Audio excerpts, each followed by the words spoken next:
हम पढ़ रहे हैं trend change formation. Trend change formation में क्या होता है, जब मार्केट ऊपर की दिशा में जाता है, यानी कि जब मार्केट में कैंडल बनता है और दूसरा कैंडल उसके हाई को ब्रेक करता है, तो इस कैंडल का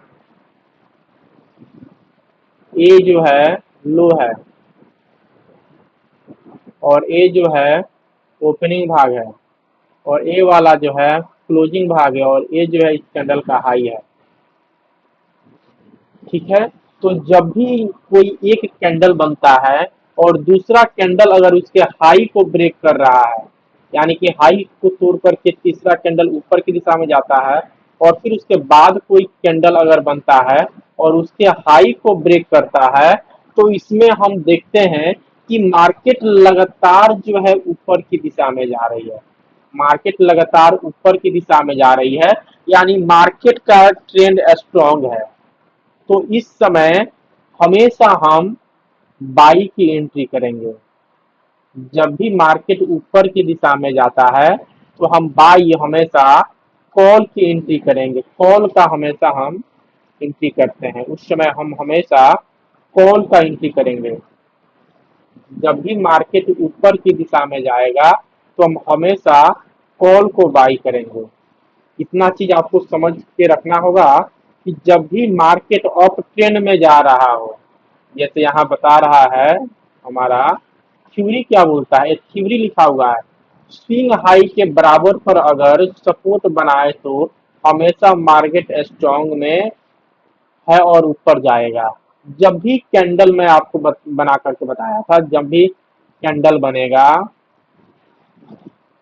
और कैंडल की पहले वाले कैंडल के लो के पास आकर के फिर से कैंडल बनाएगा और स्ट्रॉन्ग ऊपर की तरफ कैंडल जाएगा, तो हम उसको स्ट्रॉन्ग ट्रेंड के नाम से जानते हैं, यानी मार्केट अप ट्रेंड में जा रहा है। और उस समय हम हमेशा कॉल को बाई करते हैं। अगर हमेशा उस समय हम अगर कॉल को बाई करते हैं तो हमेशा जो है हमारा अकाउंट पॉजिटिव बंद होता है। और ठीक इसके विपरीत हमारे स्क्रीन पर एक और थ्योरी दिख रहा होगा। इसमें क्या ये थ्योरी क्या बताता है, ये थ्योरी हमको ये बताता है कि अगर स्विंग लो के पास आकर के मार्केट ट्रेंड में जाता है तो ये वीक ट्रेंड है जो अधिक ऊपर नहीं जाएगा। सपोज दैट अगर पहले वाले कैंडल में आप देखे थे कि मार्केट हाई को ब्रेक करता है और हाई के पास आकर के मार्केट ऊपर जाता है, तो मार्केट पूरी तरह से जो है ऊपर की दिशा में चले जाता है। लेकिन ठीक उसके विपरीत दूसरा थ्योरी ये बताता है कि अगर एक कैंडल तो बना, दूसरा थ्योरी हमको ये बताता है कि एक कैंडल यहाँ बना और कैंडल का ए हाई लगाया और कैंडल यहाँ पे अपना लो लगाया, लेकिन दूसरा अगर कैंडल बनता है और इसके लो तक आता है, दूसरा कैंडल बनता है और इसके लो तक आकर के हाई लगाता है, तो इसको हम लोग वीक ट्रेंड बोलते हैं। क्योंकि मार्केट जो है डायरेक्ट ऊपर की तरफ नहीं जा रहा है, मार्केट नीचे भी आ रहा है और फिर ऊपर जा रहा है, मार्केट नीचे आ रहा है और फिर ऊपर जा रहा है। इसमें है कि मार्केट पहले नीचे टच कर रहा है फिर ऊपर की दिशा में जा रहा है, फिर मार्केट नीचे टच कर रहा है और फिर ऊपर की दिशा में जा रहा है, तो इसको हम लोग वीक ट्रेंड के नाम से जानेंगे कि क्योंकि ये वीक है, क्योंकि ये लो को टच कर रहा है। और पहले वाला जो हम पढ़े थे वो स्ट्रॉन्ग ट्रेंड था, जिसमें मार्केट केवल हाई को ब्रेक करके ऊपर चला जा रहा था, लो को ब्रेक नहीं कर रहा था।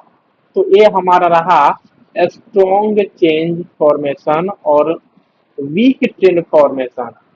स्ट्रॉन्ग ट्रेंड फॉर्मेशन को ये बोलते हैं जब भी मार्केट हाई को ब्रेक करके ऊपर जाता है, जब भी कैंडल हाई को ब्रेक करके जब भी कैंडल हाई को ब्रेक करके ऊपर की दिशा में जाता है, जब भी कैंडल हाई को ब्रेक करके ऊपर की दिशा में जाता है, तो उसको हम लोग स्ट्रॉन्ग ट्रेंड के नाम से जानते हैं।